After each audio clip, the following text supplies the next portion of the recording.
ఫ్లెక్సీలు పెడుతున్నారు, రుణమాఫీ అయిన రైతుల ఫ్లెక్సీలు పెడుతున్నారు, కానోళ్ళు కూడా పెట్టుండ్రు. మరి రెండు పెట్టుండ్రి. దాదాపు 40-50 కోట్లు ఖర్చు పెట్టి ఫ్లెక్సీలు పెట్టి నీ బొమ్మలు వేసుకుంటున్నావు కదా రుణమాఫీ అయిందని.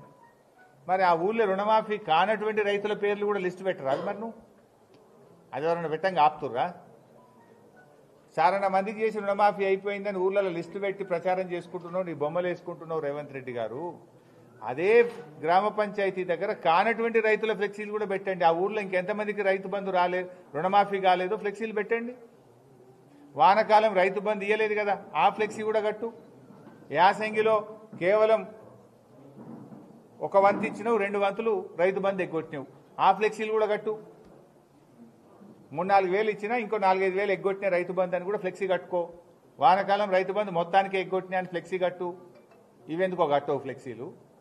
కరోనా ఉన్న కష్టకాలంలో కేసీఆర్ గారు క్రమం తప్పకుండా టైం మీద రైతు బంధు ఇచ్చిండు. ఏనాడు రైతు బంధు కేసీఆర్ జమానాలు ఆగలే. 11 విడతల్లో 83,000 కోట్ల రూపాయల రైతు బంధు ఇచ్చిండు కేసీఆర్ గారు. నీకు ఒక్కసారి కూడా ఇవ్వపోతివి చక్కగా? ఒక్కసారి ఇచ్చినావా నీ గవర్నమెంట్ వచ్చినాక కరెక్ట్గా రైతు బంధు ఇయ్యవైతివి, రుణమాఫీ చేయవైతివి, వడ్లు కొనవైతివి, కరెంటు చక్కగా ఇయ్యవైతివి, నీళ్లు ఇయ్య శాతగాదా. చేసింది ఏంది రైతుల కోసం? నీ వరంగల్ డిక్లరేషన్ ఏమైంది అని నేను అడుగుతా ఉన్నా.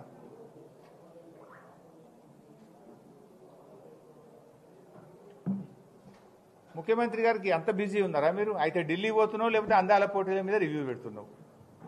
మొన్న 3 రోజులు ఢిల్లీ పోయేస్తేవి, ఇప్పటికి ఎక్కే విమానం దిగే విమానం అదే తప్ప రైతుల గురించి ఎన్నడూ ఆలోచించినావు నువ్వు? అందాల పోటీల మీద ఉన్న శ్రద్ధ అన్నదాతల అవస్థల మీద ఈ ప్రభుత్వానికి లేకుండా పోయింది. ఇవాళ మామిడి రైతులు చాలా నష్టపోయారు. నేను ఉదయం నుంచి నాకు రాష్ట్ర వ్యాప్తంగా చూస్తున్నా, జిల్లా వ్యాప్తంగా చూస్తున్నా, మా నియోజకవర్గంలో కూడా చూస్తున్నా, అసలు ఒక్క కాయ లేకుండా పడిపోయింది. ఏం గాలి దుమార, మొత్తం ఇండ్ల మీద రేకులు లేచిపోయినాయి, చాలా చోట్ల చెట్లు పడిపోయినాయి, మామిడికాయ ఒక్కటి లేకుండా పడిపోయింది. ఇలా చాలా పరేషాన్ ఉన్నారు మామిడి రైతులు. ఏది హార్టికల్చర్ శాఖ ఏంది? మేము కనీసం ఆ మామిడి రైతులు కొమ్మలు ఇరిగిపోయినాయి, కాయలు పోయినాయి. అరే ధైర్యంగా ఉండండి, మీకు ఏదైనా ఎకరానికి 30,000 ఇస్తాము, ఏదైనా సాయం చేస్తాము, ఇన్సూరెన్స్ ఇస్తాము, ఏది ఏడవే మీరు చెప్తుంది కదా, పంటల బీమా చేస్తాము, ఇది చేస్తాము, అది చేస్తామని ఎలక్షన్ల ముంగట ఓట్లు వేయించుకున్నందుకు చాలా చెప్తుంది. మరి కొమ్మలు ఇరిగిపోయి కాయలు పోయి ఇవాళ ఏడుస్తున్నటువంటి రైతులకు మీ ధైర్యం ఏది? మీ సాయం ఏది? ప్రభుత్వం మాట ఏది అని నేను అడుగుతా ఉన్నా. ఇవాళ పత్తి రైతులను కూడా ముంచేసిండ్రు. మొన్న పత్తి రైతుల్లో 20% మంది పత్తి రైతులకు మాత్రమే ఎంఎస్పీ వచ్చింది. మిగతా 80% మంది పత్తి రైతుల దగ్గర మొత్తం బ్రోకర్లు కొన్నారు. బ్రోకర్లు కొని సీసీఐకి ఎక్కువ ధరకు అమ్ముకున్నారు. ఇది బీఆర్ఎస్ పార్టీ బయటకు తెచ్చిన తర్వాత ఇప్పుడు ప్రభుత్వం విజిలెన్స్ ఎంక్వైరీకి ఆదేశించింది. విజిలెన్స్ కాదు, దీని మీద సిబిఐ విచారణ జరపాలి. కేంద్ర ప్రభుత్వం బీజేపీ, ఎందుకంటే సీసీఐ కేంద్ర ప్రభుత్వ కంట్రోల్లో ఉంటుంది, సీసీఐ అనేది కేంద్రం ఆధీనంలో ఉంటుంది. మరి ఇలా సీసీఐఏ అవినీతికి పాల్పడ్డది. మధ్యదళారీలు, బ్రోకర్లు, ఈ సీసీఐ అధికారులు కలిసి దాదాపు 3,000 కోట్ల రూపాయలు పత్తి రైతులకు నష్టం జరిగింది. ఈ పత్తి రైతులకు జరిగిన నష్టాన్ని పూరించాలి అంటే దీని మీద సిబిఐ విచారణ జరిపి రైతులకు రావాల్సిన డబ్బులు రైతులకు ఇప్పించాలని కూడా బీఆర్ఎస్ పార్టీ డిమాండ్ చేస్తూ ఉంది. ఇప్పటికైనా మేము ప్రభుత్వాన్ని కోరేది ఒక్కటే, కళ్ళు తెరవండి. ముఖ్యమంత్రి గారు అందాల పోటీ మీద చేసిన రివ్యూలు చాలు, రైతుల గురించి ఈ ధాన్యం కొనుగోలు మీద రివ్యూ చేయండి. ఇంకా 3 రోజులు వర్షాలు ఉన్నాయని వాతావరణ శాఖ హెచ్చరిస్తూ ఉంది. మార్కెట్ యార్డ్లలో, ఊర్లలో కుప్పలు వడ్లు అట్లే ఉన్నాయి. సో తడిసిన ధాన్యాన్ని వెంటనే మిల్లులకు పంపించి బాయిల్డ్ రైస్కు ఉపయోగించి రైతుల దగ్గర వడ్లు కొనుగోలు చేయాలని డిమాండ్ చేస్తూ ఉన్నాం. ఎందుకంటే అవి మొలకలెత్తే ప్రమాదం ఉంది. ఇప్పుడు మేము చూసినా మార్కెట్లో వాసన వస్తూ ఉంది, బాగా స్మెల్ వస్తూ ఉంది. ఇంకా కొద్ది గంటలు లేట్ అయిపోతే మొలకెత్తుతుంది. అందువల్ల తడిసిన ధాన్యాన్ని తక్షణమే కొనుగోలు చేయండి. అది గన్నీ బ్యాగుల్లో నింపిందైనా, కాంటా అయిందన్నా, కాంటా కాకపోయినా, కుప్పల రూపంలో ఉన్నా సరే ఎక్కడికక్కడ కలెక్టర్లను, జాయింట్ కలెక్టర్లను, డిఎం సివిల్ సప్లైస్ను, మార్కెటింగ్ శాఖ అధికారులను ఆదేశించి వాళ్ళను మార్కెట్ యార్డులలో కూర్చోబెట్టి ఈ తడిసిన ధాన్యాన్ని వెంటనే మిల్లులకు లిఫ్ట్ చేయాలని డిమాండ్ చేస్తూ ఉన్నాం. వ్యవసాయ మంత్రి గారు గొప్పగా చెప్తున్నాడు 48 గంటల్లో వడ్లకు పైసలు ఇస్తున్నామంటున్నాడు. ఏ ఊరికన్నా వస్తారా మన నియోజకవర్గంలో? 10 రోజుల దాకా వడ్ల పైసలు వస్తలేవు. 10 రోజులైనా ఇంకా వడ్ల పైసలు పడతలేవు. అమ్ముకోవడానికి పడిగాపులే, అమ్మిన ధాన్యానికి డబ్బుల కోసం కూడా పడిగాపులు గాయాల్సి వస్తుంది. 10 రోజులైనా వడ్ల పైసలు వస్తలేవు. మీరు మాటలు హైదరాబాద్లో కూర్చొని 48 గంటల్లో ఇస్తున్నాం, 2 రోజులు ఇస్తున్నాం అంటున్నారు. ఏ ఊర్లో కూడా 10 రోజుల లోపు వడ్ల పైసలు వస్తలేవు. దాన్ని రివ్యూ చేయాలని డిమాండ్ చేస్తున్నాం. డబ్బులు వెంటనే రైతులకు ఇవ్వాలని చెప్పి నేను కోరుతా ఉన్నాను. ఎందుకంటే రాష్ట్రంలో 24 లక్షల మెట్రిక్ టన్నుల వడ్లు కొన్నారు. దాటి విలువ బోనస్ ప్లస్ వడ్ల విలువ కలిపితే 6,200 కోట్లు. 6,200 కోట్లకు మీరు ఇచ్చింది ఎంత? 3,000 కోట్లే ఇచ్చారు. సగం ఇచ్చింది, ఇంకా సగం పైసలు ఇవ్వాలి. కొన్నదే తక్కువ. ఆ కొన్న వడ్లకు కూడా ఇవాళ డబ్బులకు ఇవ్వనటువంటి పరిస్థితి. నంబర్ 2, బోనస్ అని గొప్పగా చెప్పిండ్రు. అన్ని పంటలకు బోనస్ అన్నారు, అదేగా పెట్టిండ్రు. వడ్లకు బోనస్ అన్నారు, అదేగా పెట్టి సన్నాలకు మాత్రమే కొంటామన్నారు. ఇవాళ ఆ సన్నాలకు కూడా రాష్ట్రంలో ₹1 కూడా యాసంగి వడ్లకు బోనస్ ఇవ్వలేదు. 512 కోట్ల రూపాయల బోనస్ పెండింగ్లో ఉంది.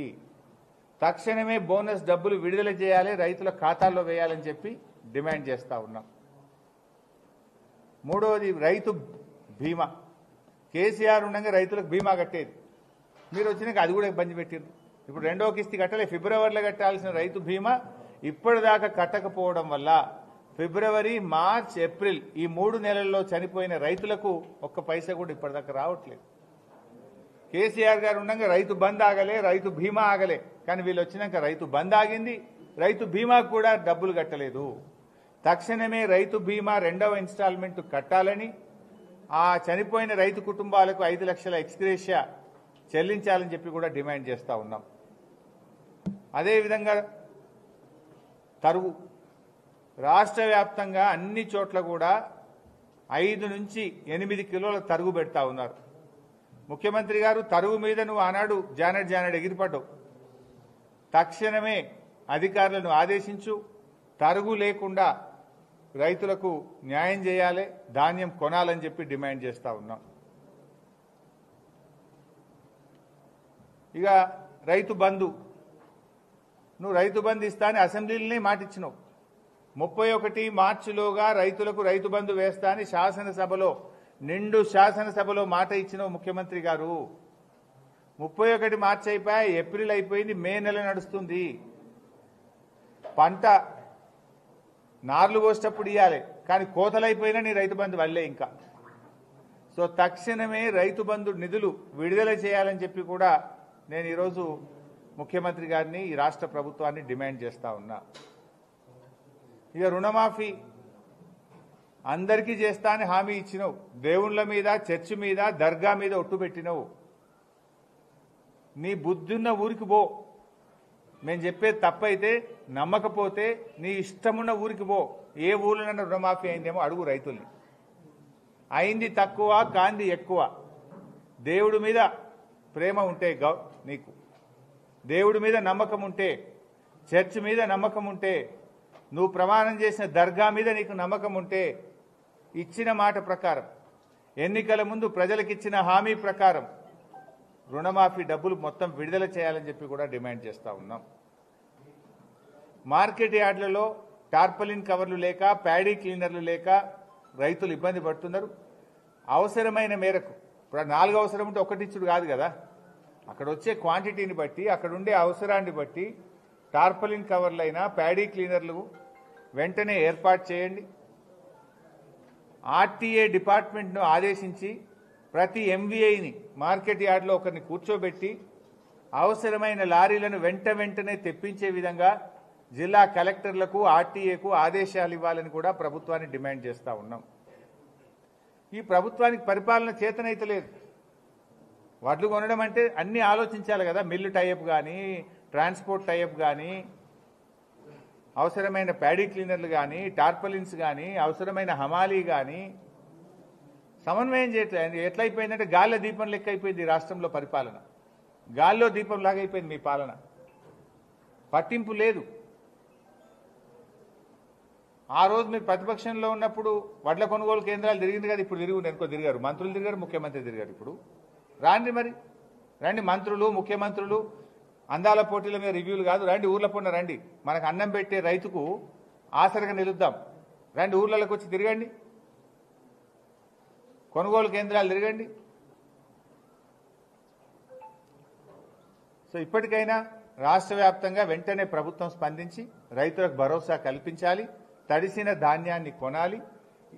అదేవిధంగా నష్టపోయిన రైతులు ఏవైతే పండ్ల తోటలు కానీ కూరగాయల తోటలు కానీ వరి పంట కానీ ఏ పంట నష్టం జరిగినా ఎకరానికి 20,000 రూపాయల ఇన్పుట్ సబ్సిడీ అందించి రైతుల్ని కాపాడుకోవాలని చెప్పి ప్రభుత్వాన్ని మేము కోరుతా ఉన్నాం. ఆయన సంచులు తడిచిపోయినాయి.